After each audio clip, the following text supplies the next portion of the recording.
Okay, good afternoon. And as promised, chapter 43 of Where the Mountain Meets the Moon.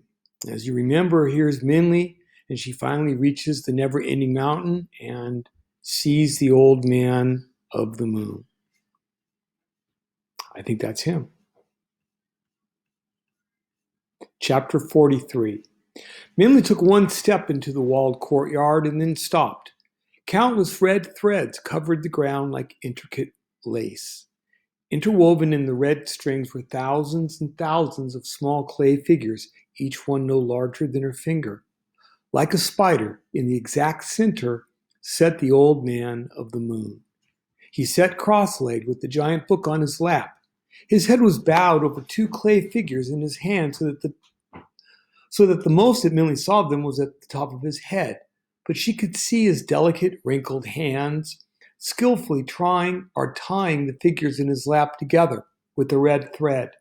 A blue silk bag full of red strings lay open beside him, and Millie felt a shock run through her as she saw it.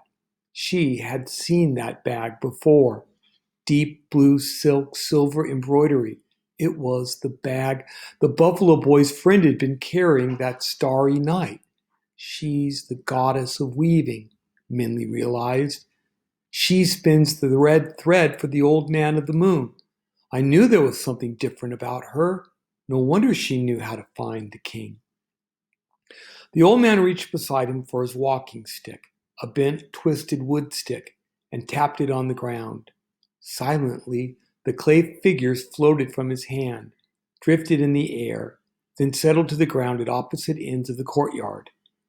The old man's thread still connected them, and the red line wove itself among the other strands surrounding him. As Milly stared, the old man looked at her. The silver hair of his beard seemed to flow like a glowing waterfall and disappear into the folds of his robes, and his dark eyes matched the blackness of the night sky. "Ah," the old man said, "it's you." Milly nodded and bowed deeply. She would have kneeled on the ground, but she was afraid of disrupting the clay figures standing on the ground at her feet. "Well, come here then," the old man said impatiently, and he tapped his stick on the ground again, and with a sound like the flapping of a bird's wing, the clay figures moved, clearing a path for Minley. "I know you have questions for me," the old man said. "Every 99 years, someone comes here with their questions, but I will only answer one. So choose your question carefully." One question? Millie almost stopped walking in shock. If she was only allowed to ask one question, she could not ask the dragon's question for him. Unless she did not ask her own. Minley felt like a fish gasping for air. What was she going to do? The memories of the hard work in the rice fields, her father's careworn hands, the plain rice in the dinner bowls, and moss eyes washed upon her like splashes of water from a lake. She had to change her fortune. She had to ask how to do that.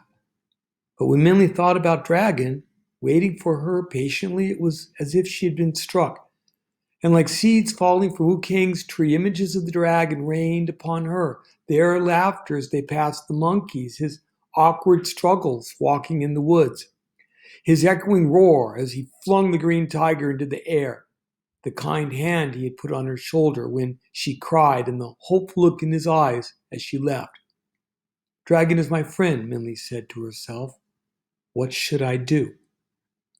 Millie's thoughts bubbled faster and faster like boiling rice. Every step she took seemed to throb, and Minley wasn't sure if the pounding was her heart or Wu King's axe in the distance.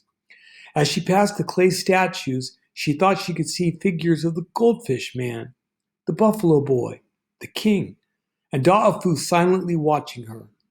Millie's feet seemed to ignore her pleas for, "Okay, we will finish this later."